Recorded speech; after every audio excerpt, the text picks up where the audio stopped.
Bien, buenas tardes a todos. Muchas gracias por venir. He puesto ya el mapa para ambientar, porque sé que a Jorge lo va a necesitar ese mapa, ¿no? Vamos a empezar por presentar a Jorge, ¿no? Que va a ser el ponente. Y se me ocurrió que la mejor forma de presentarlo es con sus propias palabras. Él tiene una página web en la cual, entre otras cosas, pues explica cuál ha sido su trayectoria, súper interesante, muy interesante todo lo que dice allí, porque no solamente es un viajero, él se presenta como eso, como un viajero, el camino del viajero, ¿no? Sí. Pero es un viaje no solamente, digamos, de conocimiento geográfico, que lo es, sino también un viaje de carácter, por decirlo así, casi espiritual, ¿no? Sí, y histórico también, la historia histórico de España, también, ¿no? Sí. Y no mucha gente puede decir que ha hecho 7 vueltas al mundo, que prácticamente no hay rincón de este precioso planeta que no haya visitado, porque allí donde encontraba o decían que había algo interesante, allí va. Él se presenta de esta forma, vamos a decir con sus palabras, para no alargar demasiado la presentación y dejar que hable el protagonista. Dice: hola, me llamo Jorge Sánchez, nací en Hospitalet, en Barcelona, en el año 1954. Ya desde mi tierna infancia no permití que el colegio obligatorio interfiriera con mi amor por el aprendizaje y la educación. Me apasionaba la geografía universal y el humanismo, que estudiaba por mi cuenta. Pero me repetían muchas asignaturas alienantes que se impartían en mis tiempos en España y que hoy hasta han empeorado mi pobres niños. Salto un poquito. Para mí viajar era aprender. Aprender era amar. Amar era vivir. Y vivir era viajar. Estamos ante un viajero, no un turista. Él era, para el viajero sobre todo se nota en que cuando saca el billete no saca la ida, saca el billete de ida, pero no de vuelta.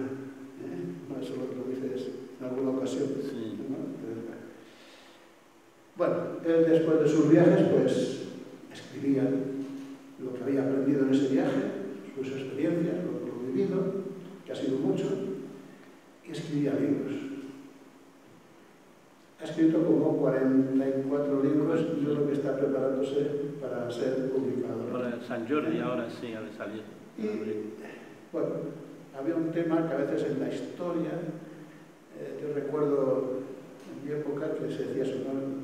Los ojos de la historia son la cronología y la geografía. Esto viene de Heródoto. Y la geografía es inseparable también de la historia. Y sobre todo esa historia apasionante que es la historia de lo que fue ese mundo hispánico, sobre todo en los siglos XVI, XVII, XVIII. ¿Qué cosas más decir para pasar en sí a dejarle la palabra? Bueno, simplemente decir que este acto, esta charla, pues ha tenido como suelo una parte de la organización esta de Héroes de Cavite, que es una asociación de tipo cultural que trata de una parte combatir esa leyenda negra y dar a conocer bien lo que fueron esos años en la historia de ese mundo hispánico. Estoy no diciendo España, por decir, fue la historia de España, pero de una España que se extendía, ¿no? Más allá de la península, ¿no? Y después otros con mucho afán de verdad, historiadores de Cataluña, otra asociación, en este caso de digamos, de ese carácter de divulgación histórica seria y con afán de verdad, investigación de verdad. Y de aquí tenemos el manejado aquí, en Óscar Uceda, que preside esa asociación. Aquí, si Óscar, quieres decir alguna palabrita, simplemente. Simplemente y sin micrófono, porque creo que se me oye bien. Primero, agradecer a Héroes de Cavite, que de hecho ha sido quien ha organizado este acto, y al autor, por venir aquí a presentar su libro y a explicarnos un poquito de geografía y de historia de España.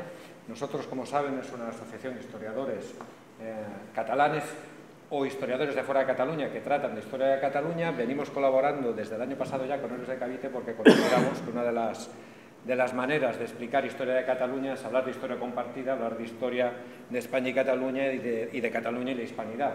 Es algo que se nos oculta muchas veces o no se habla y no se trata demasiado, y creemos que es importante ponerlo en valor. Por eso hemos empezado una serie de actividades junto con Héroes de Cavite. Esta es la primera, de hecho. El día 5 vendrá la segunda con la presentación de otro libro. Tenemos una visita al monasterio de Murtra el día 2 de marzo. La otra presentación creo que es el día 5, el día 5 de marzo. Y a lo largo del año pues irán haciendo otro tipo de actividades de las que ya se les irá informando y que haremos de forma conjunta, tanto en Cataluña como también fuera de Cataluña. Aquí ahora el protagonista es el autor y también pues, aprovechar en nombre de la Asociación Historiadores de Cataluña de agradecerle su asistencia. Muchas gracias. Bien, muchas gracias y le pasamos el micrófono. El micrófono, ¿no? O la viva voz, igual. Sí. Sí, como veáis. Bueno, primero muchas gracias por venir, por la asistencia, y luego pues quería contar, bueno, he explicado, José Luis, que yo desde bien jovencito pues me interesé por la geografía, el humanismo y la historia, sobre todo la historia de España, porque cuando comprobé que España es uno de los 4 o 5 países que más ha aportado a la humanidad, me quedé sorprendido porque en la escuela no me enseñaban esas cosas. Ojo, yo a los 12 años ya sabía la vida de Cabeza de Vaca, me lo enseñaron en la escuela, iba a una escuela precisamente en la Rambla, donde está el Museo de Cera, la Asociación Cultural Virgen de la Merced, entonces, del hospital cogía el metro. Y sabía también que Magallanes murió en Mactán, lo mató un indígena que se llamaba Lapu Lapu. Hoy, ¿quién sabe esto? Y yo lo sabía a los 12 años. Y tengo un libro de historia donde aparece. O sea, que lo puedo demostrar, que a los 12 años yo tenía estos conocimientos. Entonces, claro, yo estudié sobre la historia de Soto y de varios viajeros más que... Sabéis que en Estados Unidos hemos estado más tiempo, en la mitad de los Estados Unidos, nosotros los españoles, que hoy los Estados Unidos de América. La isla de Trinidad y Tobago, Trinidad, estuvimos 300 años, independientes llevan 50 y los ingleses la poseyeron unos 100. O sea, la historia de España está tan relacionada con la de América, pero os quiero contar desde el principio. En mi libro, pues aquí lo cuento todo, describo 50 lugares. O sea, no solamente los 20 de Hispanoamérica, yo jamás diré ni Latinoamérica, ni nada por el estilo, eso es un invento francés para disminuir la importancia de España. Es Hispanoamérica, o en todo caso Iberoamérica, sí, incluimos también Brasil. Yo empecé por Europa, va en orden cronológico, empecé por Europa, pues fui a Malta, fui al Milanesado, y caminé parte en autobús, me hice el camino español hasta Flandes, por todos los lugares que iban nuestros soldados. En esos tiempos nuestra base estaba en Milán, en el castillo de Sforzo. Luego ya me fui a, visité también por supuesto Sicilia, Nápoles, todas las posesiones que hemos tenido en Europa. Después me fui a América. He de decir que es verdad que he dado 7 vueltas al mundo. Sí, y conozco los 193 países de las Naciones Unidas. Yo prefiero el micrófono. ¿No hace falta? Sí, vale, venga. Lo que dice como sí.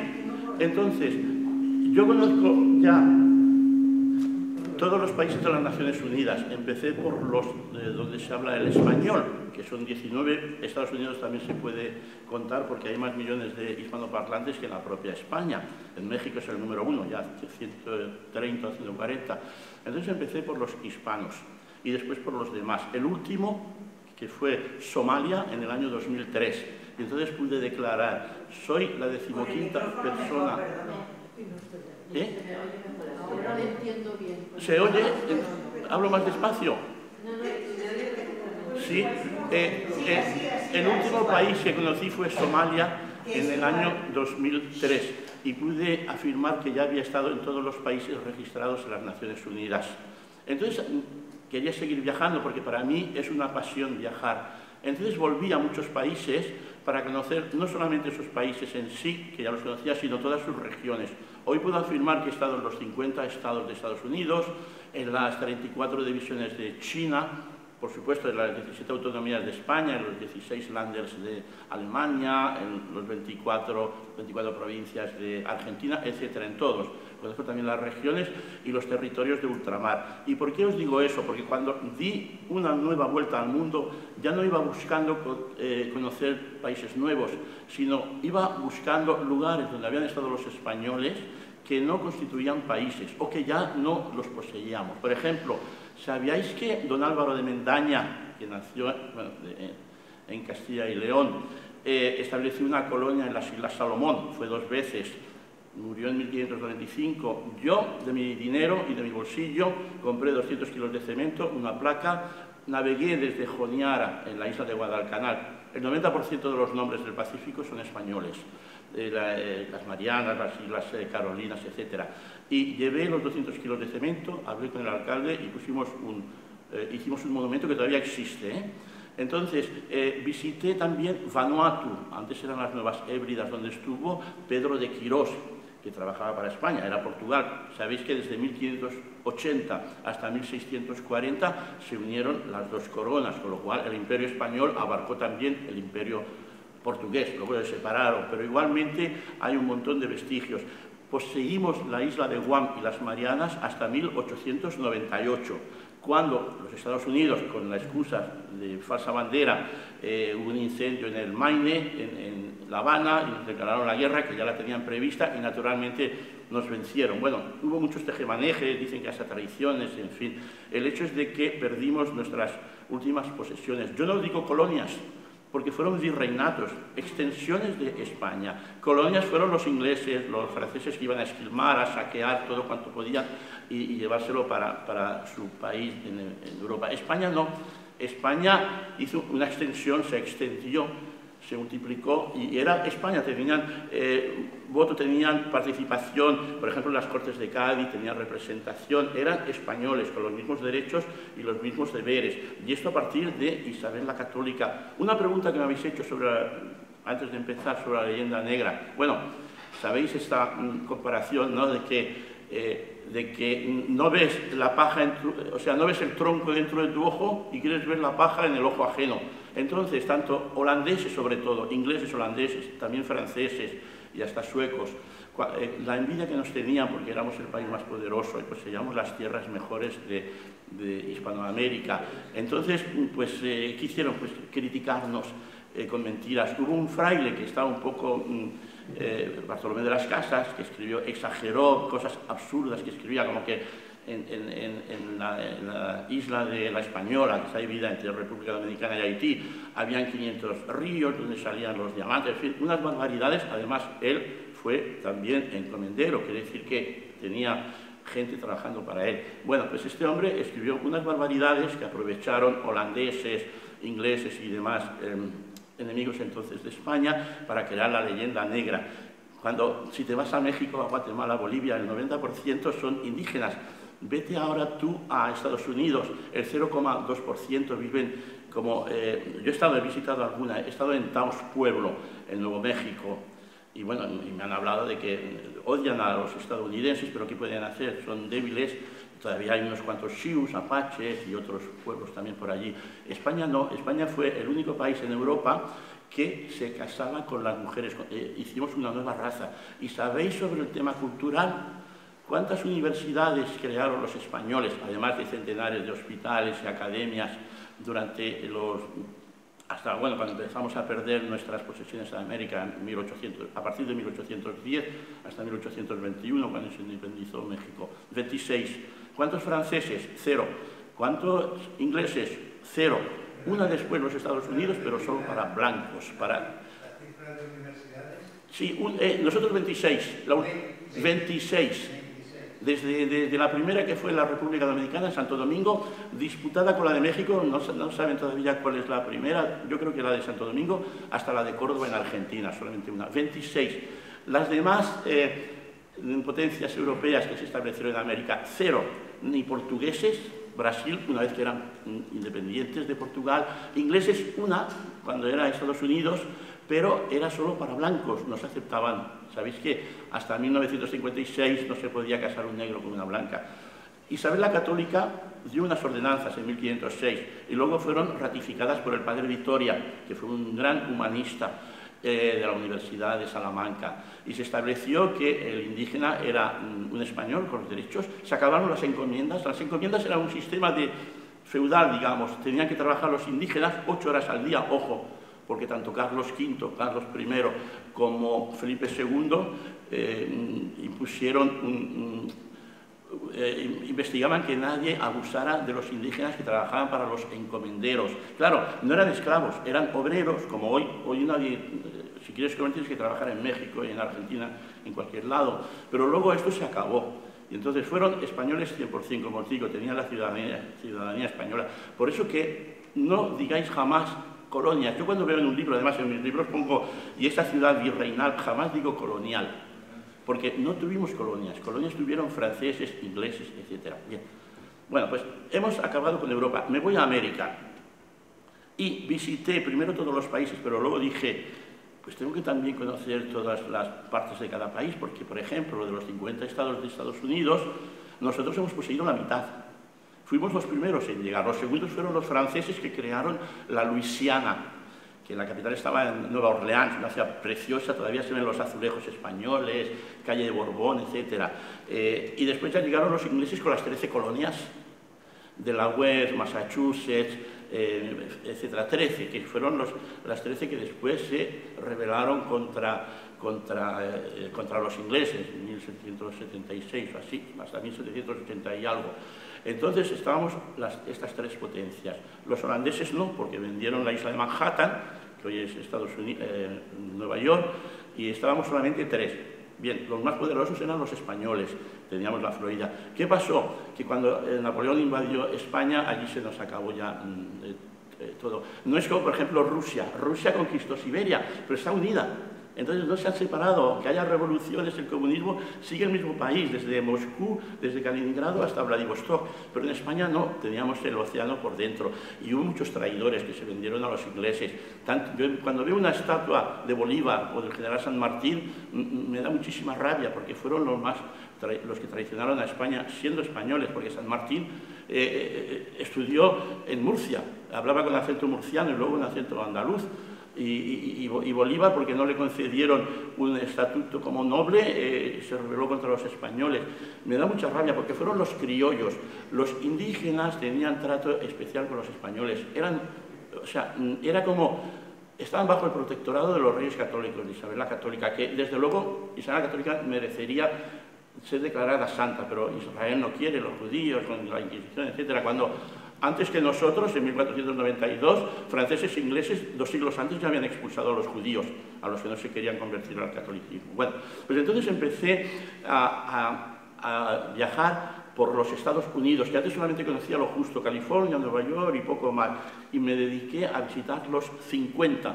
Son 50 más la capital, Washington, Distrito de Columbia, 51, y luego tienen 14 posesiones no incorporadas. Puerto Rico, por ejemplo, no es un estado, es un territorio no incorporado de los Estados Unidos.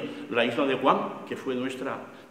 A propósito, teníamos al virrey Amat de Barcelona, que construyó un palacio al lado de la Boquería para su mujer, que al final no vivió allí. Pues Guam también es un territorio no incorporado, como las Marianas. Carolinas y Marianas provienen de Mariana de Austria, y de Carlos II. Mariana de Austria fue la esposa de Felipe IV y el padre de Carlos II. O sea que los nombres, como os he dicho, Isla Salomón también fueron españolas, y las marquesas, por un marqués que era un virrey de Perú. Entonces empecé a visitar todos los estados, las misiones, fui a ver, me quedé una noche a dormir.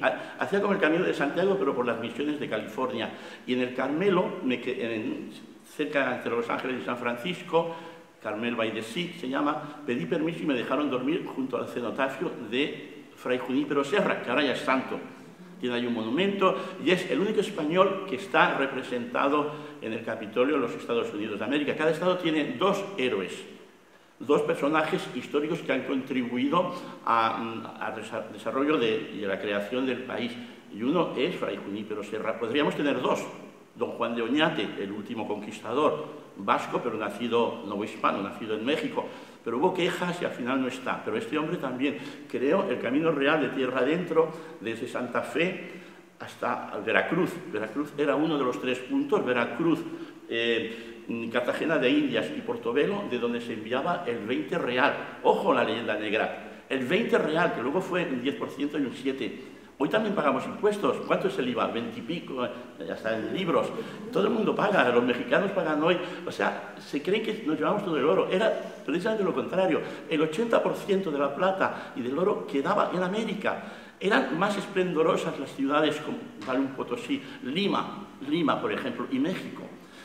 Hubo un científico, Alexander von Humboldt, que escribió un libro, se le dio permiso, Carlos IV, para hacer un viaje científico por Sudamérica, y cuando llegó a México se quedó maravillado. Dijo, pero si aquí la vida, el nivel de vida y cómo vive la gente es muy superior a Londres, a Berlín o a París. ¿Por qué se iban los españoles allí? Porque era muchísimo más rico. O sea, el 80%, ¿por qué creéis que hay en la organización UNESCO, hay unas 40 ciudades de Hispanoamérica que están incluidas? Desde Guanajuato, Salvador de Allende, Cartagena de Indias, que es una de las más bonitas, porque ese 80% que luego fue el 90%, porque lo disminuimos, le dijimos, vamos a pedir menos. Lo que pasa es que aquí nos lo gastamos en las guerras en Europa, que es una pena, porque España podría haber prosperado de haber sido más pacifista, pero bueno, el 80 y el 90% quedaba allí. O sea, cuando a mí un mexicano me dice, sí, nos robabais el oro, pero ¿qué dices? Si se quedaba aquí el 80%, se pagaban los impuestos, porque claro, nosotros llevamos pues, el mercurio para obtener el oro, todo el material, pues es como ahora está la compañía, no sé si es sueca o inglesa, de la Río Tinto minera allí en Andalucía, pues también se llevan el 20% de lo que sea, es un trato universal normal. O sea que no llevamos el oro, llevamos lo que le pertenecía a la corona. Y entonces salían de 3 puertos. Uno era Veracruz, el otro era Portobelo y el otro era Cartagena de Indias. Y entonces don Juan de Oñate, volvemos a él, porque cuando fui a El Paso tiene un monumento en un caballo grandioso, una maravilla de monumento, pues él creó el camino real de tierra adentro para llegar, que acababa en México, el capital, que ahora antes se llamaba México DF, ahora es Ciudad de México, hasta Veracruz, y de allí era llevado en barcos por la flota de Indias hasta Cádiz o Sevilla. Bien, llegué hasta Alaska y descubrí que el 90% de los nombres de Alaska eran españoles. Hoy quedan un 10 o un 15%. Revillagigedo, la ciudad de Córdoba, lo que ellos la escriben con U en lugar de con B. Hay varias ciudades porque hubo un conflicto, la crisis de Nootka, en la isla de Vancouver, que estuve, me quedé una semana visitando los vestigios españoles, no quedan, había un fuerte y con 4, ya no existe, no hay nada. Pero en cierto momento construimos allí una fortaleza. ¿Para qué? Para explotar las pieles y luego para defendernos de los rusos, porque los rusos, Bering y Chirikov, en 1741, fueron ellos los primeros, es cierto, llegaron a Alaska, pero nosotros decíamos, no señor, es nuestra, porque en 1494 España y Portugal, y luego ratificado por el Papa, nos dividimos el mundo en dos en el Tratado de Tordesillas. Quiere decir que 300 ligas al oeste o sea, entraba también Brasil, de Madeira y de las Islas Azores, era para Portugal. Y luego todo lo demás era nuestro. Entonces, basándonos en este tratado, era una idea quijotesca, porque hablamos del siglo XVIII, XIX, cuando ese tratado fue de 1494, pero España todavía lo mantenía, una idea, somos Quijotes todos los españoles. Pues entonces nosotros nos defendíamos de los rusos, pero claro, les dejamos porque ellos construyeron ahí ciudades, además evangelizaron a los nativos. Hay una ciudad preciosa que se llama Sitka, con una catedral ortodoxa. La gente todavía es cristiana ortodoxa, los indígenas. o sea, ya no son, hablan el inglés, pero no son ni protestantes, que es la religión más importante en Estados Unidos, seguida del catolicismo, sino ortodoxa. Entonces España, pues para defenderse que no vinieran más, porque ellos pretendían, los rusos pretendían llegar hasta California. Y para eso hubo un capitán Riazanov, que era también comerciante, que se enamoró de Conchita, que era la hija del gobernador de España, en San Francisco.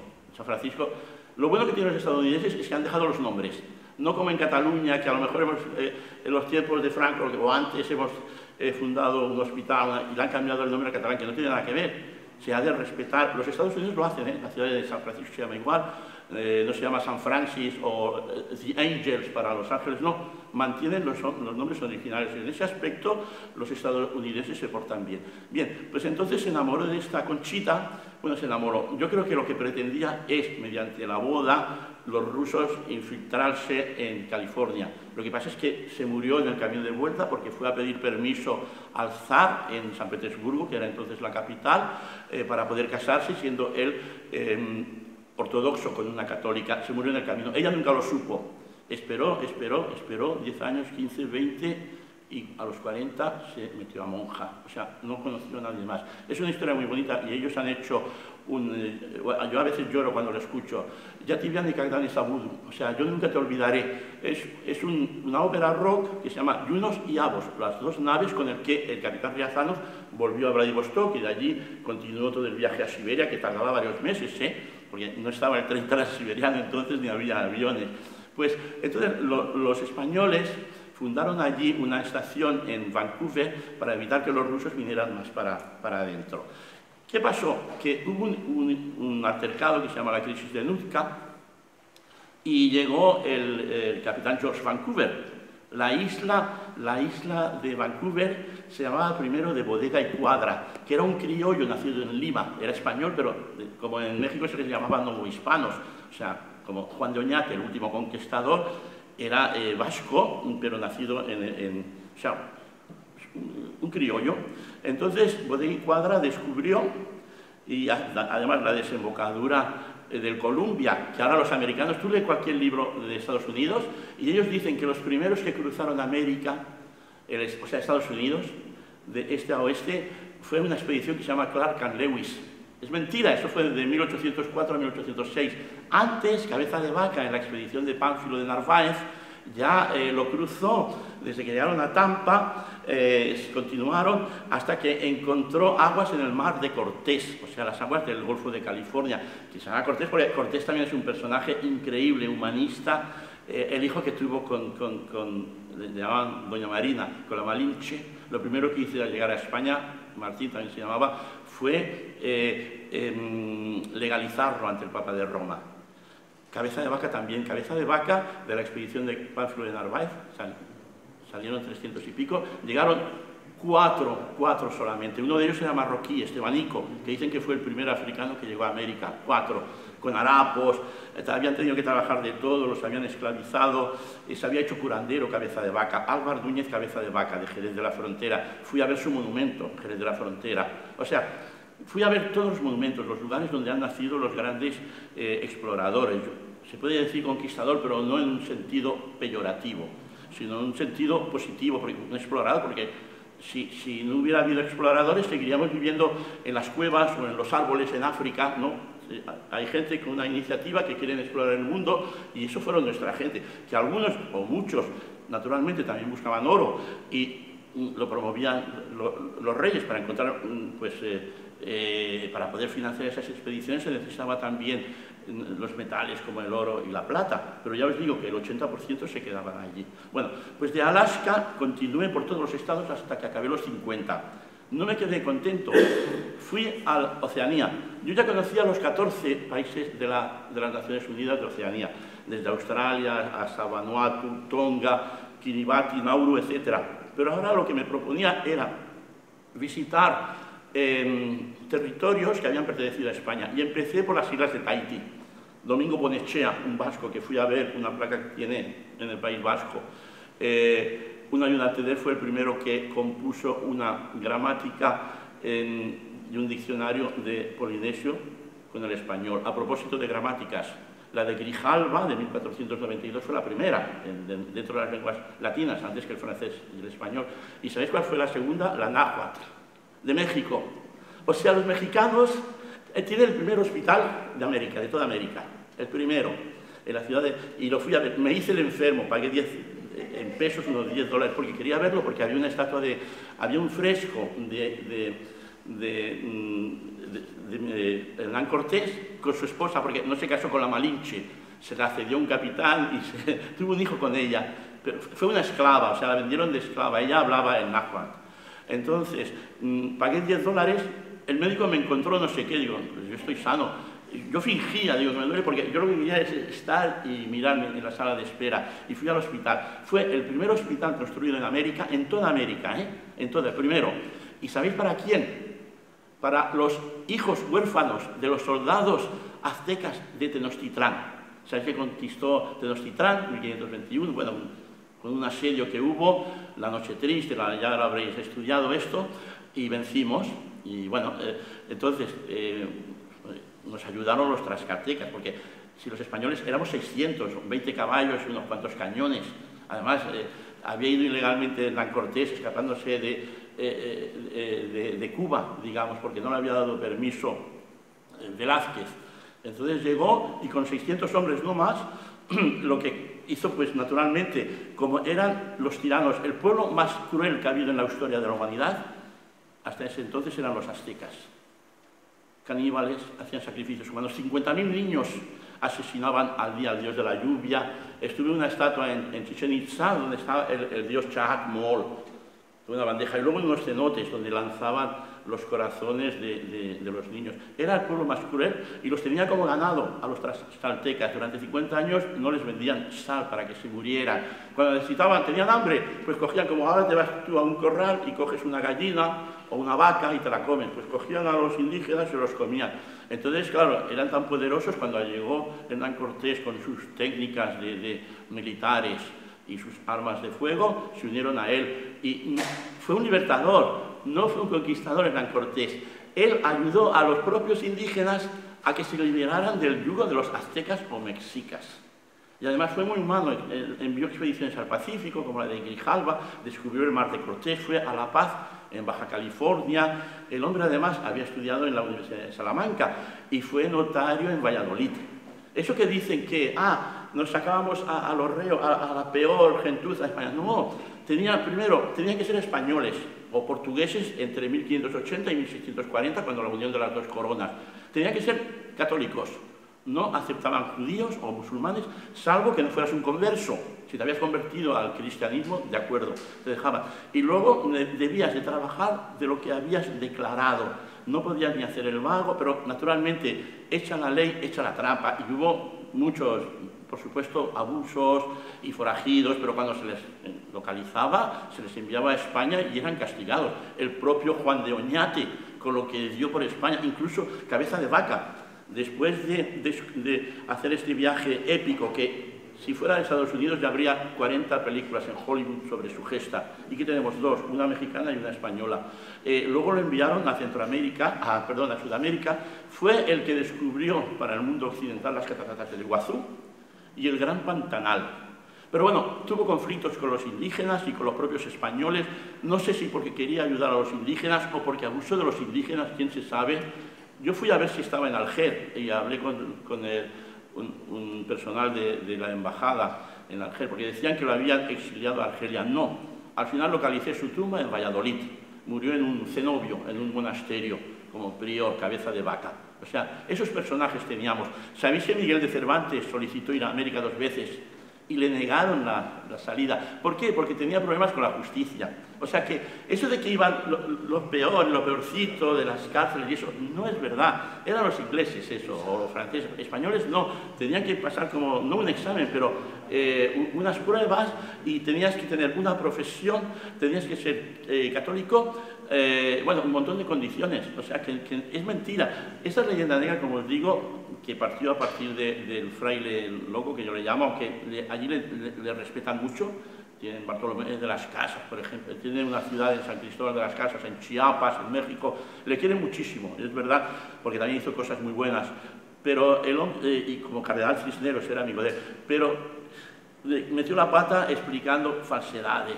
Hoy en día tú te vas a ver los murales de Diego Rivera y están los españoles asesinando a los niños y el cura bendiciendo estos actos con un crucifijo.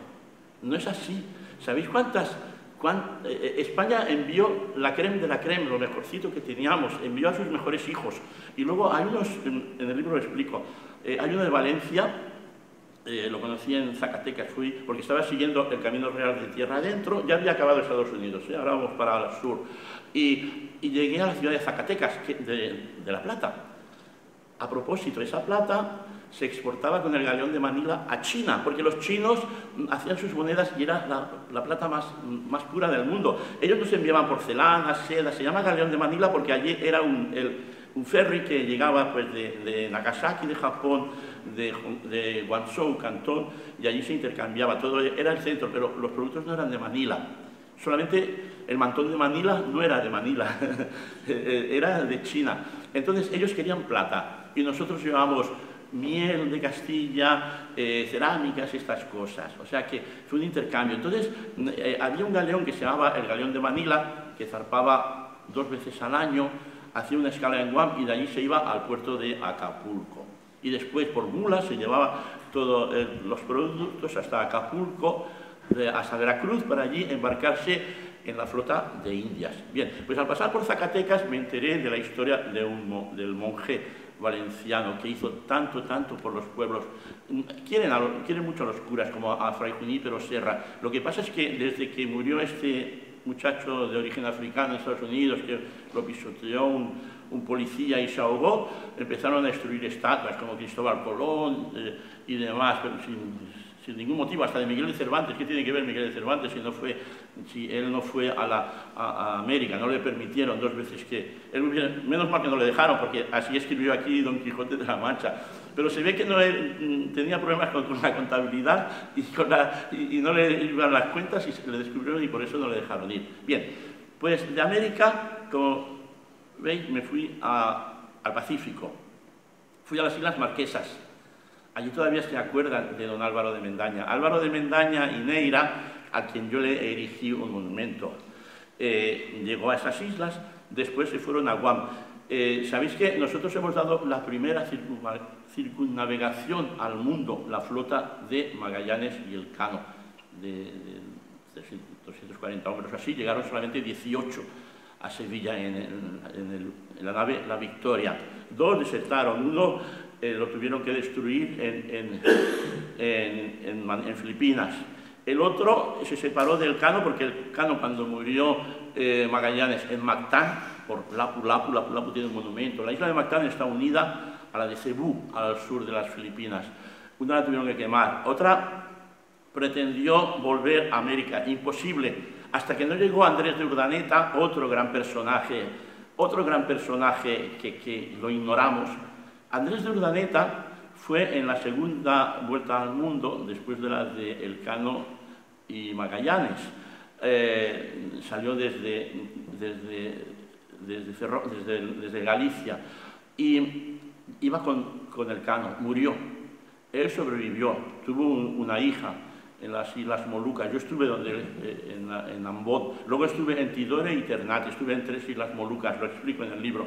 Y tuve una hija, se la llevó, la dejó en ¿cómo se llama ahora? Ordizu, Iruña o así, una ciudad en Navarra. Y luego volvió y se convirtió a monje.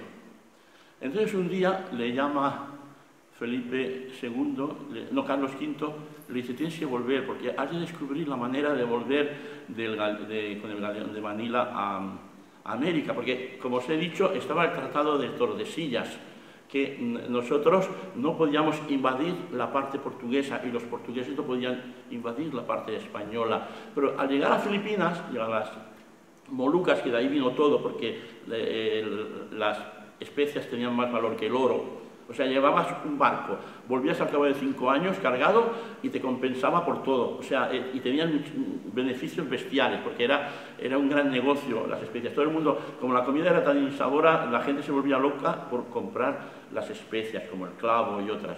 Entonces le dijo: tienes que conseguir la manera de volver, porque era un gran cosmógrafo, bueno, además se convirtió... para mí ha sido un hombre muy completo, o sea, lo conoció todo y se dedicó a Dios los últimos años de su vida. Tuvo hijos, o sea, conoció también mujeres, dio 2 vueltas al mundo. Bien, pues entonces él aceptó y se fue en esa expedición. ¿Y qué hizo? Hay una corriente que se llama Kuroshio, pero tienes que irte mucho más al norte. Claro, si te vas por la isla de Guam, los vientos van en contra siempre y te devuelven para atrás. Entonces él tuvo la idea trascendental, vamos, fue un viaje épico.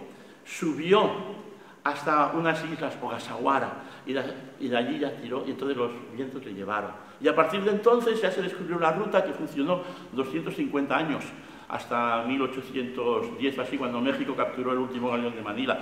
Era el servicio transatlántico, el único en el mundo durante 2 siglos y medio. Los demás países empezaron a asomarse en el Pacífico 200 años después, cuando nosotros habíamos descubierto un 90%.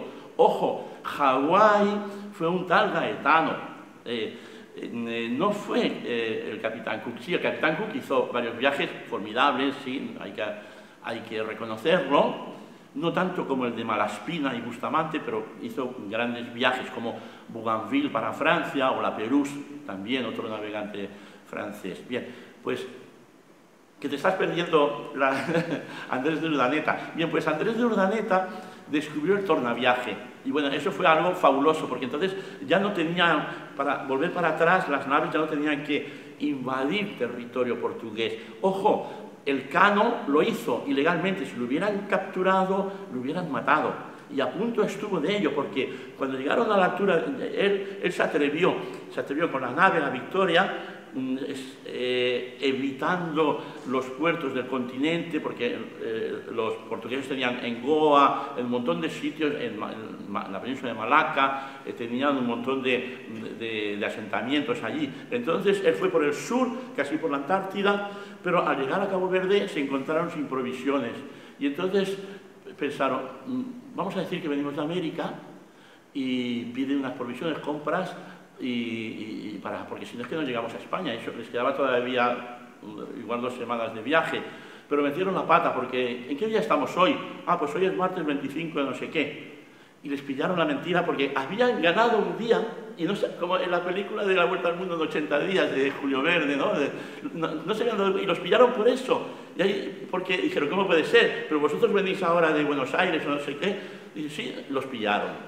Además que pagaban con unas especias que no existen en América, o sea, cometieron un montón de errores. Entonces los pillaron, y cuando vio que venía una barca con portugueses para capturarlos, el Cano dijo, vámonos, y dejaron abandonados a estos pobres que fueron a buscar la comida. Luego los soltaron porque llegaron a un acuerdo del gobierno de España y de Portugal. Y fue así que dimos la primera vuelta al mundo. Os continúo.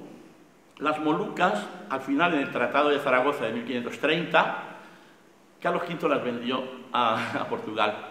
O sea que las pretensiones que tendríamos sobre... Porque nadie sabía, como Cristóbal Colón metió la pata, él se pensaba que el diámetro del planeta eran 24.000 kilómetros, hoy sabemos que son 40.000. Entonces pensaba, tenía traductores de japonés, de chino. Él se murió sin saber que había descubierto un nuevo continente. Entonces, claro, si se divide el mundo en dos en el Tratado de Tordesillas en 1494, sabemos que al oeste, a 370 grados de las Azores, es territorio español. O sea, Brasil no debería ser tan grande, ¿eh? Lo que pasa es que ellos tuvieron unos esclavistas que se llamaban los bandeirantes o los paulistas, que empezaron a saquear. ¿Habéis visto la película La Misión de Robert De Niro? Es perfecto, como la de... ¿cómo se llama esa ay, no, yo iba a decir Eucaliptus. Bueno, una película de... sí, esa también. Esa también yo la he visto varias veces, porque es que era así el mundo. Era así el mundo. Los españoles liberaron a los americanos, a los indígenas, de la crueldad, de la tiranía de los aztecas, más crueles que los asirios. O sea, los aztecas, si eres imparcial y estudias bien la historia, han sido el pueblo más criminal en la historia de la humanidad. Y ahora que quieren reivindicar, ¿no? Pues, ¿qué pasa con estos 50.000 niños que asesinaban, les sacaban el corazón a los vivos, se lo comían y se ponían, les sacaban las pieles y se las colocaban los sacerdotes, en fin? Era degenerado. Ellos dicen, nosotros ya tenemos nuestra religión. No, señor, eso no es una religión, eso es una aberración, ¿no? Quetzalcóatl, ¿vale?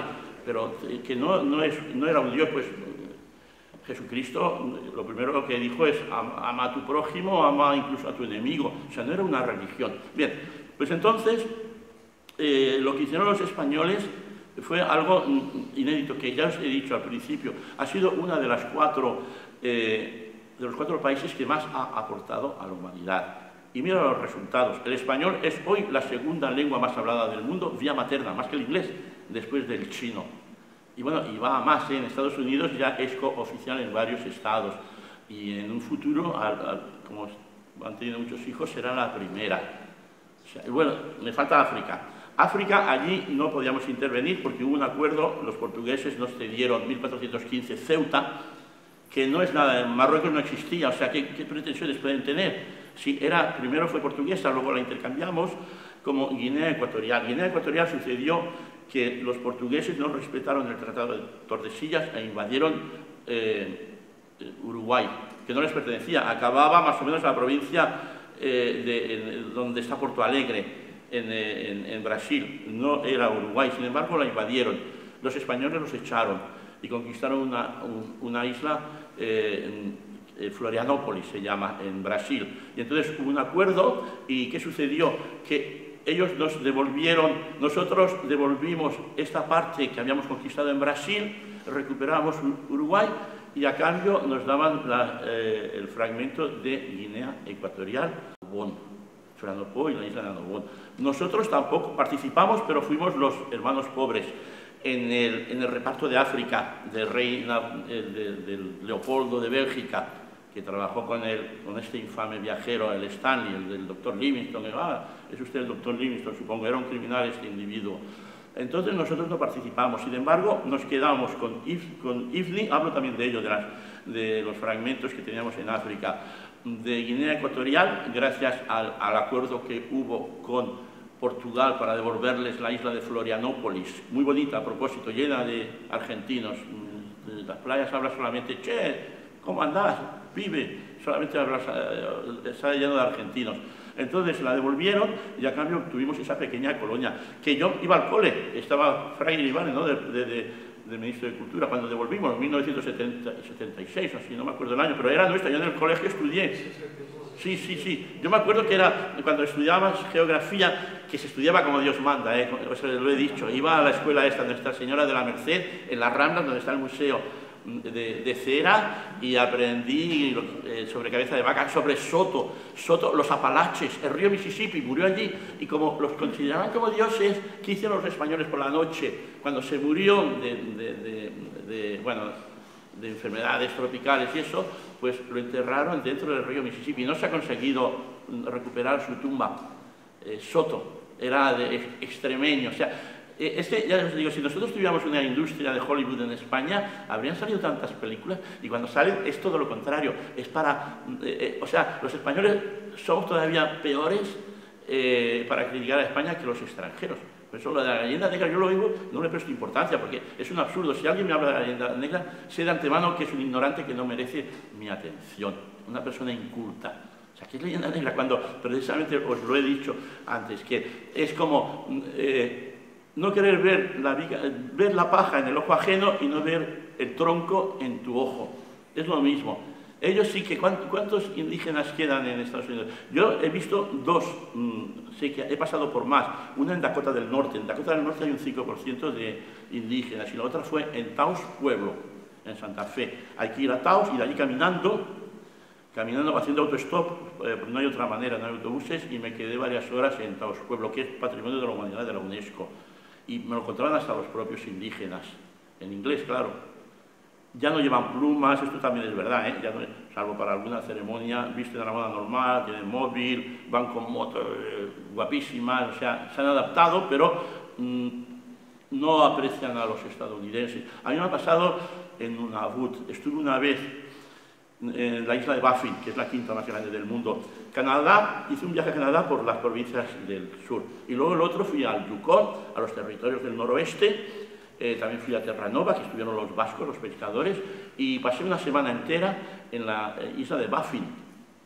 Y estaba en un sitio económico de viajeros de tránsito, lo más económico, porque allí las uvas hasta las vendían por unidades, un plátano igual te costaba $10, algo exagerado, claro, es el norte, ¿no? Los inuits, no les llames esquimales, que quiere decir comedores de carne y no les gusta. Entonces estuve con ellos una semana, mientras se celebraba las fiestas del solsticio de verano, el 24 de junio, wow, allí una alegría, entonces es que se ponían, bueno, no plumas, otras cosas, y tocaban un instrumento dentro de la boca, en fin, esas cosas. Entonces al principio nadie me quería hablar.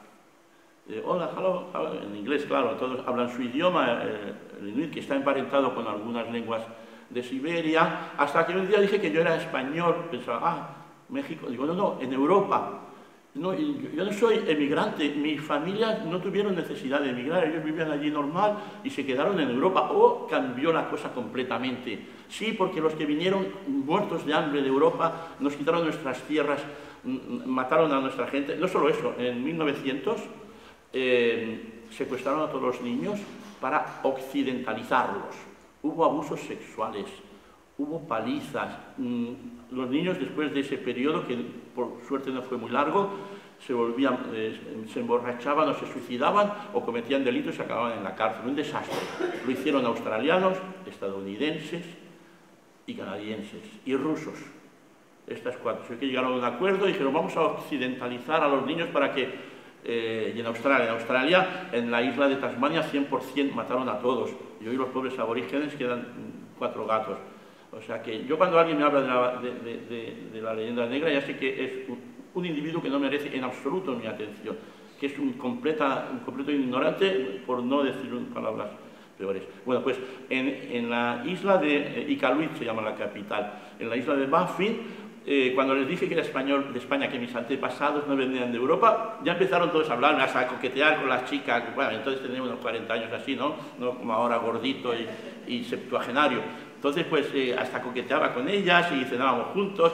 Me tomaba una simpatía, vamos, cambió la cosa como de la noche al día. ¿Por qué? Porque no descendía de los hambrientos y criminales europeos que habían ido a invadir. A nosotros de pequeñitos nos ponen las películas, Davy Crockett. Davy Crockett era un bandido. Cuando estuve en el Álamo, en San Antonio, lo primero que hice fue visitar el Álamo, una misión. Nos ponen a Davy Crockett, el John Wayne, todos estos, que yo entonces le llamaba John Wayne, como héroes, que eran criminales, bandidos, traficaban con esclavos. O sea, que lo que han hecho las películas, que los pobres en las caravanas les disparaban los indios flechas y ellos se defendían. No, iban a invadir sus tierras, a asesinarlos. ¿Sabéis dónde hubo más matanzas también? Y esto se omite, en Argentina y Chile. Una vez que los españoles nos fuimos de allí, 1820 por ejemplo, o 15, cada país un año distinto, ya no respetaron los acuerdos que teníamos nosotros con los indígenas, con los patagones, los ponas, y entonces hubo un tal argentino, se llamaba Argentino Roca, un presidente de Argentina, que inició la conquista del indio, la conquista del desierto, para asesinar a todos los mapuches y araucanos que vivían. Sobrevivieron unos cuantos, se los llevaron a la costa encadenados, caminando por el desierto.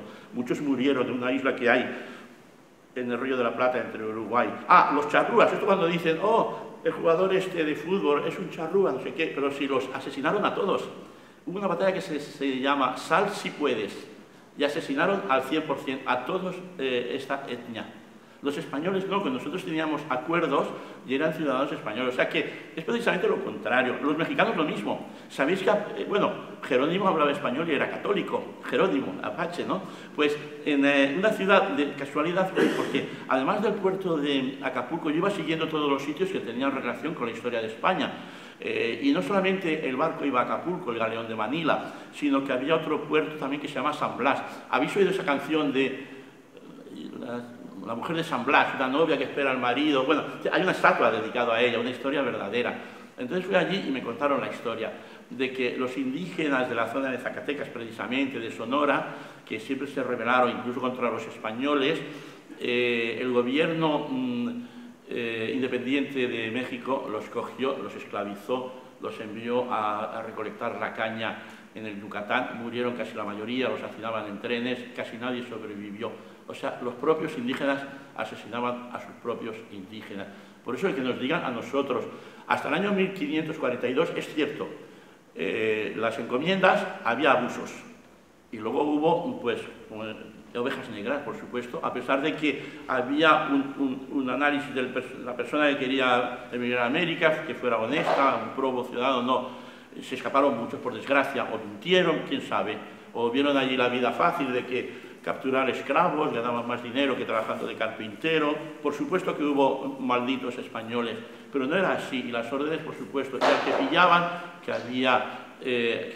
había incluso una organización, ahora la defensa del indio, lo enviaban a España y lo encarcelaban como a cabeza de vaca.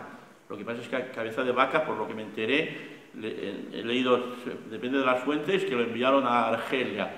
No, murió en un cenobio de un monasterio en Valladolid. Está ahí la tumba. No se lee muy bien, pero te lo dicen, que murió allí. Pero lo castigaban, o sea, no salían impunes. Eso de que si alguien, porque eran ciudadanos nuestros, como ahora, pues, tú vas, yo qué sé, a alguien de la etnia gitana y abusas de él, pues ¿qué más da? Como si es un madrileño o un castellano, te castigan igualmente si cometes algún delito contra él. Pues lo mismo, por eso que no aceptemos estas mentiras que nos dicen por todas partes y de leyendas negras. La leyenda negra es la de ellos, la de los ingleses, que digan ellos, empezando por las universidades. En donde iba España había siempre cultura. ¿Sabéis que la primera universidad de Asia, bueno, no, en Irán, que es un país milenario también, pero de Extremo Oriente, fue en Cebú y luego otra en Manila, las universidades. O sea que allí donde iban los españoles había cultura, había civilización. O sea, nos preocupábamos porque eran extensiones de España, por lo general. No sucedió siempre así, por ejemplo, en el Sáhara Occidental o en Guinea Ecuatorial, pero en América sí, y en Filipinas también. O sea, pero voy a beber un poco de agua porque me enrollo. Ya me dirás cómo vamos de tiempo, José Luis. Bueno, hemos hablado de Europa poco porque tenía miedo de no llegar del camino español, que lo hice. Empecé desde el milanesado. Me fui a Chamberí, en fin, nos trataban muy bien. Y fue nuestro hasta hace, bueno, lo que pasa es que en el Tratado de Westfalia, 1640, se nos acabó allí, perdimos toda la categoría que tenía. España perdió mucho en el Tratado de Westfalia.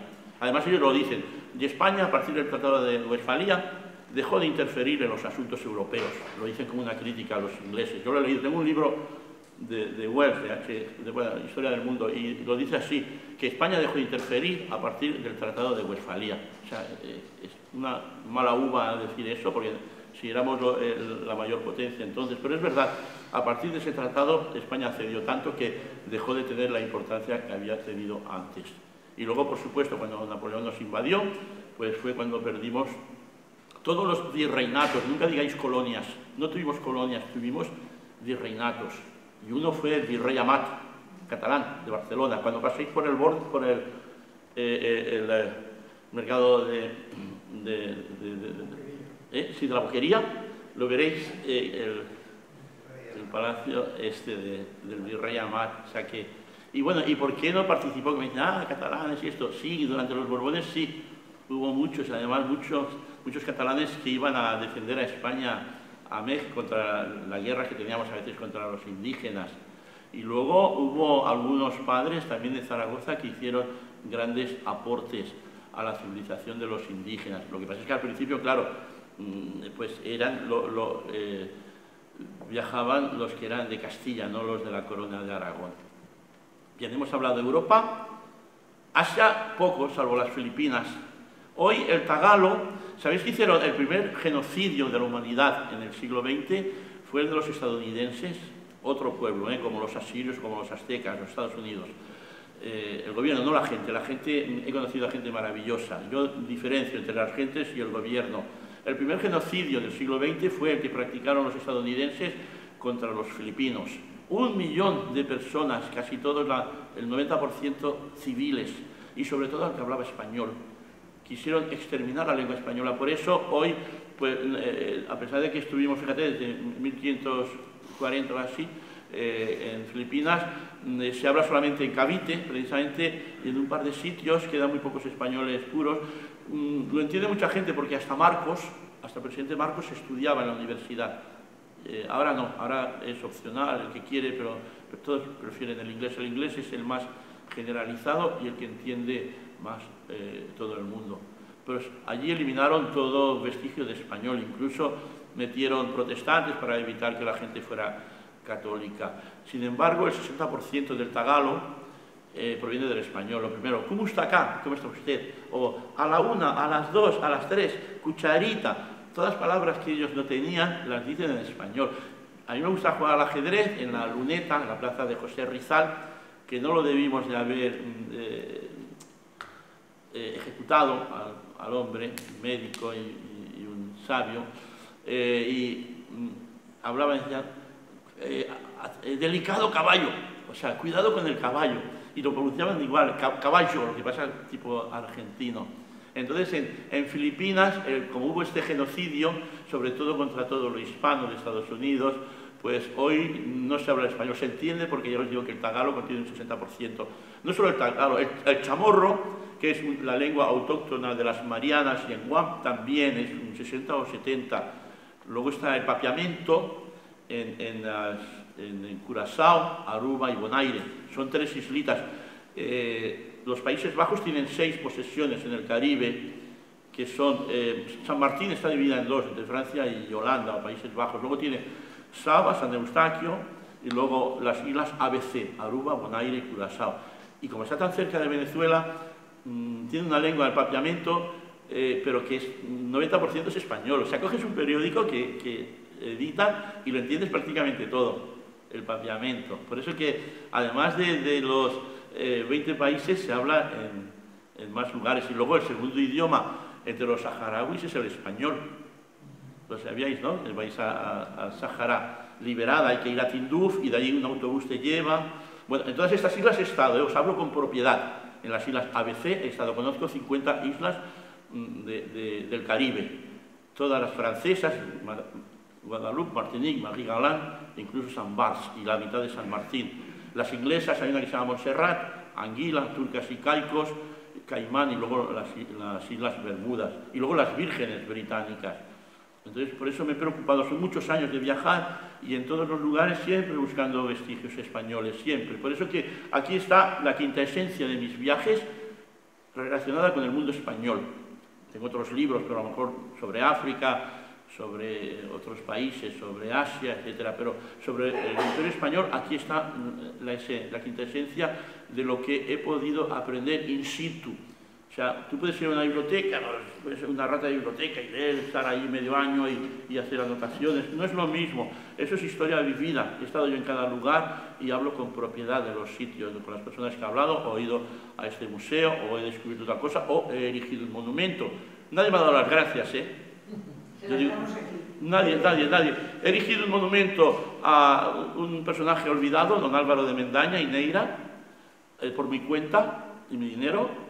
Y ahí está todavía, porque hace poco hay una persona, la averigué de casualidad, porque no sé, buscaba una foto y me aparece, todavía está, y yo lo erigí en el año 1991. O sea que ya lleva 34 años, y ahí está mi placa, que en español, y además le dimos una misa de requiem, convencí a un padre, a un cura irlandés, y vino conmigo. Y yo hablé en español, porque ¿para qué voy a hablar en inglés? Además, ellos hablan una lengua que se llama el pidgin, que es medio inglés, es como un dialecto, pero bueno, todo el mundo conoce el inglés también allí, porque están muy influenciados por Australia. Bueno, pues por eso os quiero decir que lo vendo a 15 euros, ¿eh? No, si alguno me lo quiere comprar, verá que hay mucha información que no la encontraréis en un solo tomo, en ningún sitio, porque nadie ha ido a todos estos sitios. Me he informado, he buscado quién ha estado, qué va, como mucho ha ido algunos de América, pero primero te gastas un pastón. Lo que pasa es que es mi pasión y a mí no me importa. Yo ni me gusta el fútbol, ni tengo coche, ni bebo, ni voy al bingo, ni nada de esto. Entonces, todo mi dinero es mi único... A mí me encantaría escuchar eso. Sí. Lo que usted ha hecho, no la historia que lo podemos, como usted dice, leer hasta en internet, sí. sino qué es lo que hace usted cuando viaja, cómo lo hace. Es decir, que nos explique lo suyo. En los primeros años viajaba en autostop. Y dormía en albergues de juventud, youth hostel. Tenía un saco de dormir y no siempre. Si me pillaba la noche en un aeropuerto o un puerto, ¿para qué voy a coger un taxi? Los taxis estaban prohibidos, salvo en algún caso de necesidad, nunca he cogido taxis. Pues dormía allí mismo, bueno, ducharme... ¿Cuándo empezó? ¿Cuándo empezó? Empecé a los 18, estuve 2 años en Europa para conocer idiomas, aprendí francés e inglés y un poco de ruso, porque yo quería aprender los 6 de las oficiales de trabajo de las Naciones Unidas. Con el chino mandarín me defiendo bastante, árabe no tanto, porque la desventaja de los países árabes, primero, es muy diferente el árabe de Marruecos que el de Siria. Si hablas como en el Corán, sí, pero nadie habla como en el Corán. El más popular es el de Egipto, porque en Egipto hay una especie de Hollywood, de películas en árabe, y todo el mundo se ha familiarizado con el acento de Egipto. Pero los demás los he llegado a hablar. En chino igual conozco unos 200 caracteres, no muy bien, pero con 200 caracteres para preguntar por dónde dormir, dónde comer, el transporte, es suficiente. ¿Cuándo fue después? Sí, ese fue el primero, 2 años. Tuve que volver a hacer la mili, en San Javier, en Murcia, la hice en Murcia, en aviación. Luego ya comenzó mi primera vuelta al mundo, que duró... ¿Cómo la hizo? Pues con poco dinero, trabajaba sobre la marcha. Compré un billete en el tren transiberiano porque no me dejaron. Duró 1001 días, lo conté por casualidad un día y salieron 1000 más uno que gané, porque yo lo gané, no lo perdí cuando di la vuelta al mundo. Los cuentos, llegué un día de Navidad para darle una sorpresa a mis padres. 1001 días, como en los cuentos de Scheherazade. Entonces di 7 vueltas al mundo. En esa primera trabajaba por el camino, di clases de español en Japón. ¿Pero cómo se movía de un sitio a otro? ¿Que iba En autostop, menos cuando... Sí, viajaba... Uy. Pero para ir por... No, ahí cogí el tren transiberiano. El tren volé a Moscú. Sí, volé a Moscú. Donde era inevitable volaba. O iban a, porque, claro, por eso. Sí, cogí el tren transiberiano. Yo evito el avión siempre que puedo.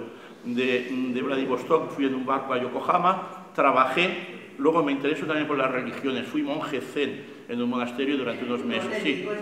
He estado con los derviches meflevis, con los sufíes en Bukhara. Me gustan todas las religiones. De todas extraigo conocimientos que me ayudan a mejorar. ¿Siempre viajas solo? Sí. Bueno, a veces conozco a alguien por el camino y tenemos el mismo destino y durante una semana o 2 hemos viajado juntos, pero por lo general solo, porque te encuentras pocos viajeros, todos son turistas que van 2 semanas a un sitio y vuelven. Yo, como ha dicho Jesús Luis, compro el billete de ida, no sé cuándo volveré. En este caso fueron 3 años, 1001 días, en otros ha sido 1 año, en otros he vuelto antes, a los 8 meses, por ejemplo en África, porque contraje paludismo en Costa de Marfil. Luego me abrieron por no dar una propina en el Chad.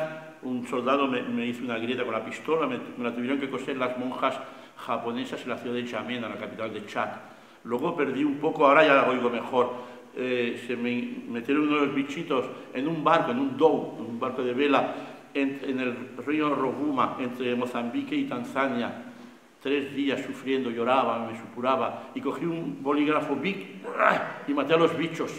Me dejaron de molestar, pero perdí un poco la capacidad. El teléfono lo cojo con la derecha, ahora ya no, ya he mejorado. Fui a una médica, cuando llegué a Nairobi, una mujer india, una médica me ayudó y ahora ya normal, pero hubo un tiempo que no oía. Volví antes porque se me acabó el dinero, me robaron. Bueno, África es el continente donde más padeces si viajas en plan mochilero, como era mi caso. Luego en los viajes últimos ya no, porque con 60 años no te vas a poner a hacer autostop. Cuando eres un jovencito, 20añero, pues casi bien a todo el mundo te llevan, pero luego ya no. Entonces tenía más dinero. Con la experiencia que obtuve de viajar, me hice guía turístico y creaba circuitos en las agencias de viaje. Entonces yo mismo, es más, me pagaban, por ejemplo, me pagaron a Madagascar, toma este dinero y hazme un circuito y lo traes, y luego lo vendían al Yemen, y tuvo éxito. Creé uno que se llamaba Etiopía para viajeros, cuando nadie iba a Etiopía, cuando en la televisión se veían a los niños con las panzas, y entonces yo propongo un viaje Etiopía para viajeros. ¡Qué éxito! Luego lo copiaron otras agencias. Yo fui el primero que propuso, luego salió una de Madrid, otras de Barcelona, y los llevaba a la Libela a ver las iglesias en piedra, en fin, a ver a las tribus de los Homo, que se ponen el labio inferior, en fin, el Arca de la Alianza, que casi lo descubro. Hay una iglesia que se llama Aksum, en Aksum, Santa María de Sion, y dicen que ahí está el Arca de la Alianza. Salté una tapia bueno, era más ágil, tenía 30 y pico años así. Llegué y cuando llego en el último momento, una mano poderosa, ¿a dónde vas, osado? Perdón, sí que me echó, sí, era el monje que cuidaba, que hasta que no se muera no le da derecho a otro a ver ese arca. Yo a punto estuve, por lo menos he llegado más lejos que nadie, porque otros lo intentan, dicen que te pueden deportar del país. Conmigo yo me hice el inocente, excuse me, en inglés, ¿en qué voy a hablar? No hablo el tigriña ni el amhárico. Entonces me dejó, me persiguió con la vista al hombre y hasta que no dejé la iglesia no me quitó la vista de encima. ¿Y has finalizado ya sus viajes por el mundo? Sí, porque ahora tengo una familia y un niño de 10 años. Vivo en Siberia, en Siberia la mitad del año. Ahora en mayo viene, los voy a buscar, nos quedaremos aquí unos meses y luego nos vamos otra vez para allá, a Siberia. Bueno, es mi destino. Tengo mi familia, mi esposa, estamos casados legalmente, ella tiene el NIE y mi hijo es español 100%, tiene pasaporte y DNI. Entonces, bueno, ya está, mi etapa viajera ha acabado, ahora la he trascendido y ahora tengo otra etapa, la de padre de familia, cuidar de mi familia, y bueno, de escribir libros, porque las experiencias que he adquirido, pues las quiero plasmar, porque escribo los libros como a mí me hubiera gustado leerlos. Pues decir, no es nada literario, no verás una lectura emperifollada con palabras que no se usan. No, hablo como estoy ahora hablando aquí. Entonces es simple, directo, entonces bueno, se van vendiendo como este. Y tengo ahora uno sobre 99 cenobios, porque he sido monje en las mayores religiones de la humanidad. Entonces explico mis experiencias en el monasterio Zen, en el Monte Athos, también estuve como monje, bueno, en muchos sitios, ¿Y sobre su vida no han pensado escribir un libro? Bueno, yo tengo 44 libros. Tengo uno que se llama mi autobiografía, sí. Autobiografía viajera se llama. Se puede conseguir en Amazon o si se me contacta y quedamos por Barcelona y lo entrego. Sale barato, 20 euros así. Este a 15 nada más. Y tengo otros de 10 y hasta de 6 euros. Barato, no gano ni para pipas, pero me da ilusión escribirlo y luego saber que alguien me los lee, que por lo menos tienen, saco provecho. Hay gente que les gusta, hay gente que me sigue. Oye, ¿qué fue de tal personaje? No sé qué. Los siguen. Hay algunos que tienen todos mis libros, todos. Los 44. Me da ilusión que me escriben y siguen. ¿Qué fue de tal? Pues mira, porque yo todavía sigo en contacto con muchas personas de los libros. Algunos ya se han muerto. Bueno, yo ya soy septuagenario, pero bueno, en fin. Sí, dime. Yo quería, en primer lugar, darle las infinitas gracias por ser quizá el explorador más magnífico, comparable a un Humboldt. Bueno, Alexander von Humboldt, hombre, es admirable, sí. Pero además, su labor va a ser, digamos, profetizo, que va a ser tan, digamos, buena y expansiva de la idea del españolismo americano, es decir, del hispanismo, que en estos momentos está moviendo a tanta gente porque vemos que la geopolítica actual es un desastre y los posibles BRICS, que le llaman ahora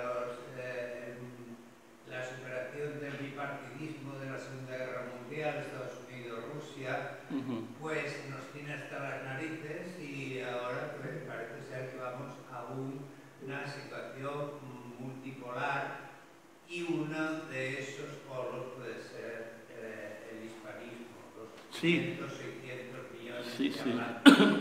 Y usted nos ha dado la semilla para que hurguemos. Claro, gracias, sí. Precisamente en todo ese hispanismo oculto que tratan de borrar y que precisamente a partir de los nombres de ciudades, de los nombres geográficos, es como más se mantienen las palabras y más indeformables son.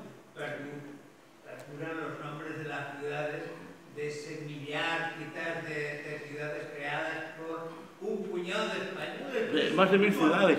¿Sabes que la primera ciudad estadounidense, San Agustín, Sí. Fue fundada en Florida. Por una persona, Avilés, Menéndez de Avilés. Y la primera capital de Estado, Santa Fe, es española, 1610. O sea, 1565. O sea, los estadounidenses, antes de que llegaran en el Mayflower los padres peregrinos, 1620, España ya había, ¿qué palabra? Civilizado, no quiere decir colonizado, civilizado, porque nosotros no teníamos colonias. Es que la mitad de los Estados Unidos. Si fuimos a lo largo de 3 siglos entre 100.000 y 200 o 250.000 sí. personas, cuando si comparamos con los ingleses, han ido 20 millones de personas, han colonizado el mundo. Claro, sí, sí. Nosotros éramos 4 gatos, pero nos mezclamos. Fuimos un puñado. ¿Cómo íbamos a robarles? ¿Cómo íbamos a matarles? Al contrario, Hernán Cortés fue un libertador. Sí, exactamente. Sí. El padre de las Casas decía que un soldado español mataba a 100.000. Ese le llaman el fraile loco. Le llaman el fraile loco. ¿Pero qué pasaba? ¿Que mataba 3%? Decía que en la isla de... Sí, tantas barbaridades. Además, él fue encomendador también. O sea que... ¿Por qué critica? ¿Saben cuál es el origen de esto? Sí, sí. Que tuvo un amante, era homosexual, tuvo un amante indígena y después se separaron a los 4 días y se pasó buscándolo toda la vida. Esa es una de las explicaciones. Sí, sí, no. Que han dado de verdad. Le llaman... sí, lo que pasa es que lo adoran en México, ¿eh? El padre de las Casas buscaba a su amante indígena y de ahí su amor a los indígenas. Los indígenas eran santos. Bueno, eso no lo había oído. No habían hecho nada, no tenían aspiraciones, no eran egoístas, no eran nada, eran santos. En cambio, los españoles y los... Bueno, ¿qué tal? Bien, ¿no? Si hay preguntas ahora... Al final, mira, hemos puesto el mapa en vano, porque os quería mostrar, porque ¿quién sabe de vosotros dónde está la isla de Pitcairn o la isla de Ibaoa? Sí, os lo quería poner, ¿no? Pero no ha sido necesario.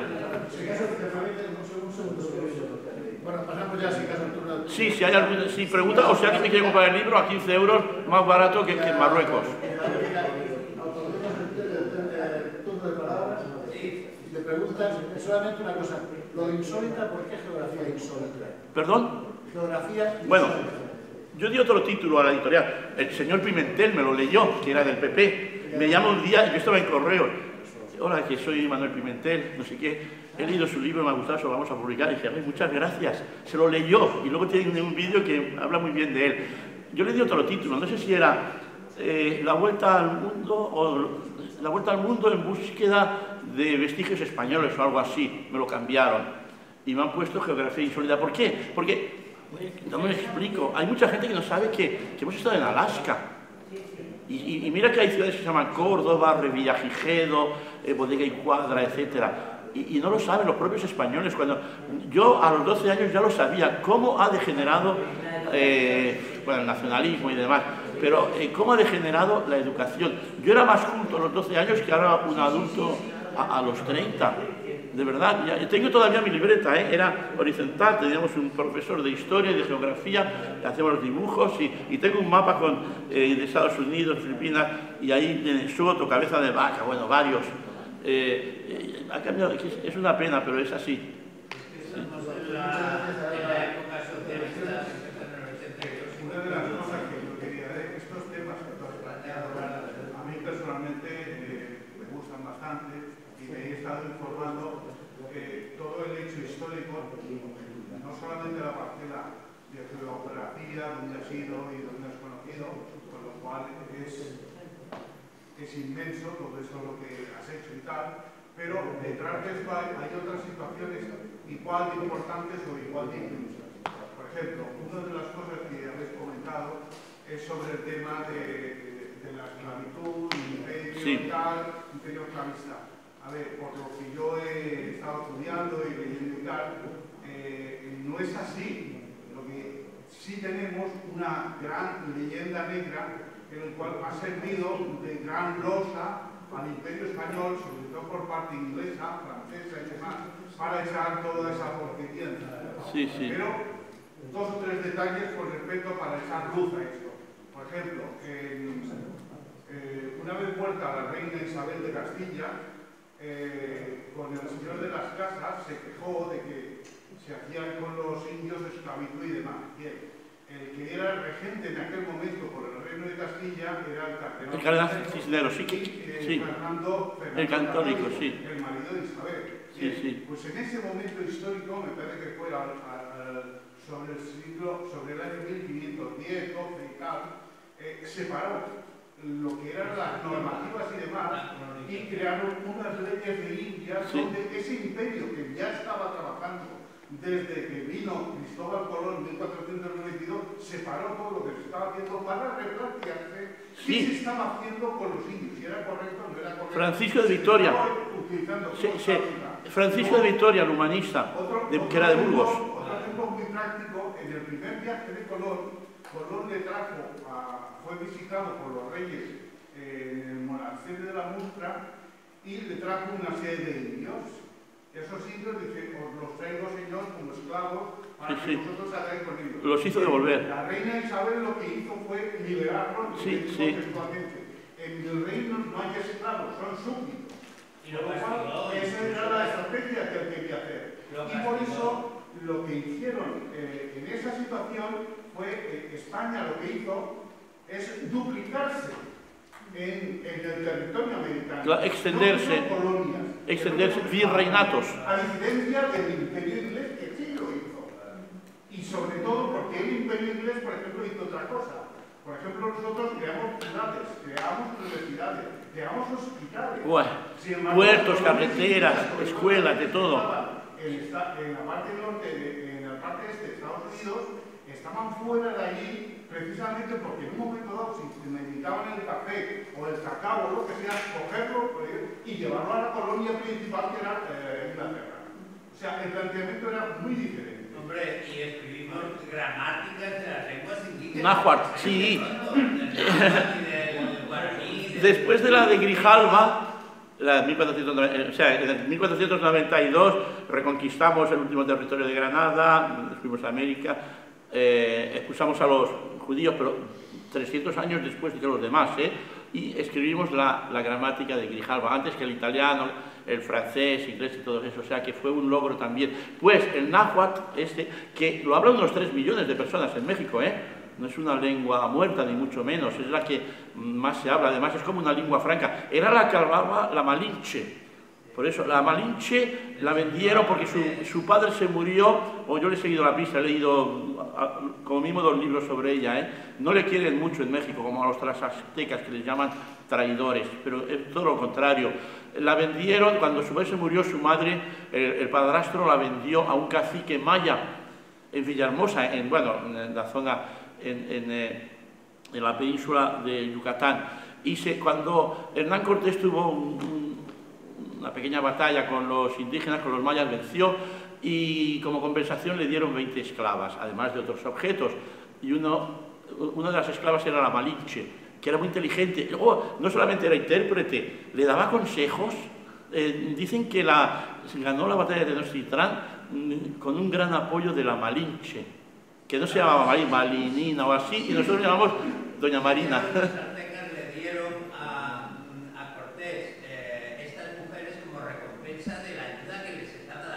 Bueno, al principio, sí. Casi millonario en Sudamérica y había llevado animales. Bueno, mira, lo primero que ves en ciudades mexicanas, pensad una cosa, a pesar de que nos tienen un poco manía, más a los gringos, a los Estados Unidos los odian, porque Santana no tenía autoridad en el acuerdo de Hidalgo, de Guadalupe Hidalgo, para ceder todo lo que cedió. 2.300.000 kilómetros cuadrados, o sea, como España, Portugal, Gran Bretaña, Alemania, Holanda, Italia y no sé qué país más. Más, sí, y porque no quisieron más, porque decían, no invadimos más porque ¿para qué tantos indios? Que se queden los indios, porque había indios, eran todos indios, el 90% como en Bolivia, en Perú, Guatemala, no en Argentina, ahí la inmigración italiana, croata y demás es distinto, pero no tenía la autoridad para acceder, fue a punta de pistola que firmó el general Santana. Entonces odian a los Estados Unidos. A nosotros nos llaman gachupines, güeros, pero bueno, a veces es casi simpático. A mí no me molesta. Pero sí, les odian mucho a ellos por esto, porque les arrebataron, fíjate, de 13 colonias pequeñitas, 13, Massachusetts, Delaware, Virginia, Carolina del Norte, 13 pequeñas. De pronto compran a Napoleón toda la Luisiana, unos 2 millones. A nosotros nos obligaron a venderles Florida, que no nos lo han pagado, jamás nos han pagado Florida. O sea, no sé si eran 5 millones de dólares en oro, no lo han pagado jamás. A los rusos sí que le pagaron 7 millones por Alaska, a los rusos le pagaron Alaska. En Florida, que sí. Es una cosa española muy buena, es que todavía hoy lo agradecen los indígenas, la población nativa. Sí. Y es que como eran ciudadanos libres, en el tratado de cesión de la Florida, España hizo constar que los nativos seguirían siendo siempre libres, ciudadanos libres. Claro. Y es el único lugar donde no existen las Indias. ¿Sabéis que durante la guerra civil, bueno, de la secesión, muchos negros iban al sur a los sitios españoles porque allí no eran esclavos? Bien, os decía, de 13 pequeñas colonias compraron Luisiana, Napoleón, 1803. 1803, la tuvimos nosotros unos 40 años, la Luisiana, si vas a Nueva Orleans, una ciudad preciosa, hay que navegar con los barcos de vapor, esos antiguos, por el Mississippi. Luego nos obligaron a venderles la Florida. Luego a los mexicanos les arrebataron 2.300.000. Luego, en 1898, nos declararon una guerra de falsa bandera para quedarse con Puerto Rico, Cuba, en 1903 la devolvieron, pero bueno, Filipinas, donde cometieron el primer genocidio de la humanidad. Es que Estados Unidos es un país negro, o sea, después de aztecas y asirios, el más criminal en la historia de la humanidad, O sea, no a Elvis Presley, Marilyn Monroe, Disneylandia, no, eso son máscaras, pero en el fondo... Los ingleses, que fueron los primigenios, sí. ¿Cómo es? Anglosajones, sí. Que poblaron América, pues han sido los peores. También, sí, sí. No hemos contado las historias que pasaron en India. Y todavía hoy no sé de manera. Bueno, pues ¿qué hicieron? Luego compraron Hawái, compraron a los rusos. De personas muertas por la locura. Sí. Por cuestión de tiempo. Bueno, pues ya está. Digamos, esto está concluido, que hay un tiempo también para preguntas, ¿no? Para preguntas. Y sí. Supongo que entre los que han estado... Bueno, os acabo con cómo se convirtió en el gran poder. Luego compró Hawái, se anexionó Samoa. Para eso está la Asociación de Historiadores de Cataluña, Elo de Cavite, para justamente divulgar y dar todo esto. Y en cada cosa, pues realmente aparecen sus preguntas y se agradecería mucho pues sus preguntas para dar también paso a todo el que tenga alguna duda, alguna cosa de lo que has expuesto. A ver, adelante. Una pregunta. ¿Conocen en la revista Salir al Aire? Sí. No. Yo estoy aquí por ahí, por eso. Pues Salir al Aire, yo estoy colaborando en ella, escribiendo sobre temas de humanidad y llevo como 15 artículos sobre la hispanidad. Y es muy interesante porque estamos recopilando todo lo que es el tema de la hispanidad, que está borrado por nuestras propias universidades socialistas que odian a España y están extendiendo la leyenda negra y el nosotros los mismos, sí. Ahora los indígenas resulta que eran los mártires y eso no lo dicen Estados Unidos, que los exterminaron y no hay ni uno en su territorio. Hombre, en nuestros territorios. Ni en Australia. Y los millones que mató Winston Churchill era un criminal. En la India, en Bengala. Viviendo con ellos durante 300 años. Sí, sí.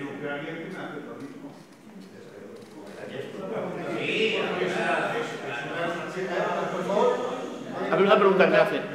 Bueno, recuerden, salir al aire, es muy fácil. Espera, que me van a hacer una pregunta. Por curiosidad, ha mencionado que estuvo en el Monte Athos. Sí, estuve en el Monte. Si no me equivoco, hasta principios de los años 2000 tenían una prohibición a los catalanes para acceder allí. Bueno, más que nada mi curiosidad, pues es cómo sí. eso, o mencionó No, fue la venganza catalana con Androní que perdieron ayer de Estambul. ¿Y cómo se vengaron? Asesinando a los monjes indefensos y robándoles todo el oro y lo trajeron al puerto de Barcelona. No lo han perdonado. ¿Usted cuando fue allí? No, yo español, yo no digo. yo he nacido de casualidad en Hospitalet de Llobregat, pero soy español y orgulloso de ser español.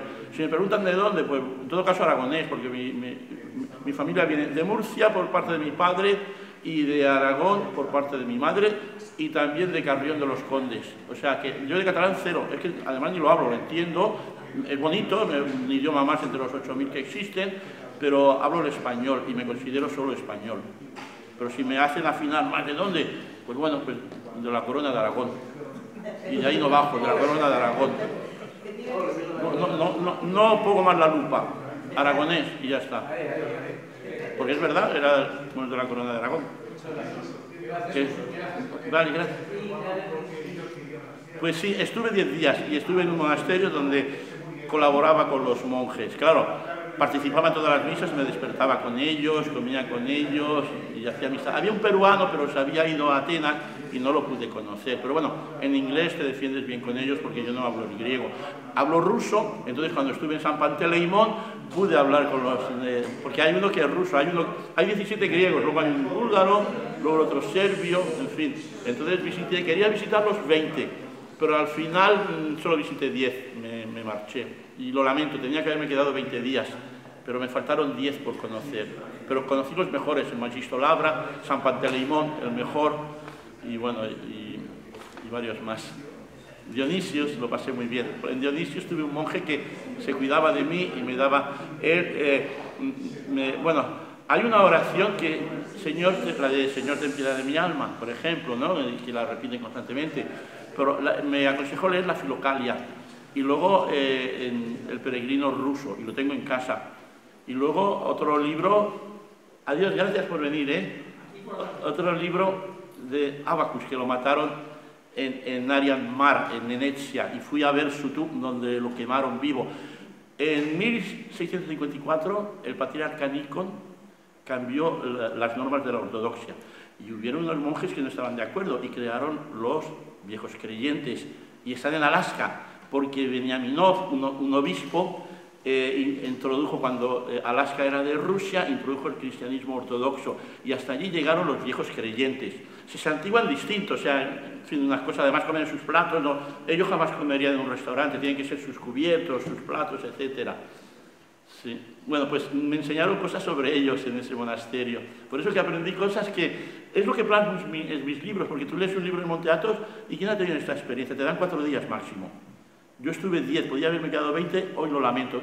Por algo especial a mí me dieron 20. Pero bueno, en Tesalónica.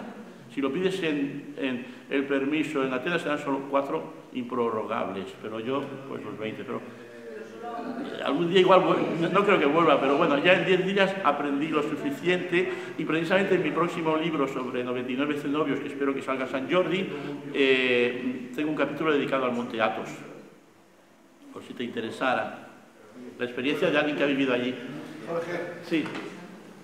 ¿Sabes lo que me parece más magnífico de tu conferencia? Bueno, que me ha gustado mucho y tengo aquí una bibliografía amplia, que no cerramos nada, sino que esto nos abre a querer saber más.